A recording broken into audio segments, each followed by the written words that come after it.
Yes, you can get a free Google Ads credit, but you need to follow Google's exact steps to activate them. Here's how to redeem and use promo code. Step 1. Create a new Google Ads account. Promo codes usually work only on new accounts. Once you create a new Google Ads account, you'll often see a banner at the top offering $500 or $500 in credits after spending $500.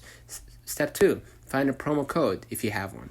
You can get promo codes from Google's partners and resellers, hosting platforms like Bluehost or Shopify, email campaigns directly from Google. Step 3. Apply the code. Go to the tools and settings, and then go to the billing button, and then promotions.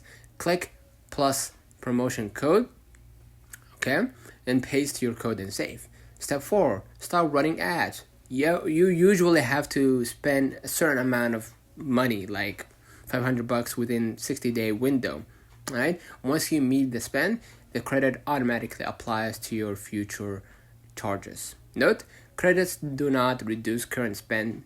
Credits do not reduce current spend. They kick in after you've hit the qualifying amount. So don't forget to like and subscribe. See you.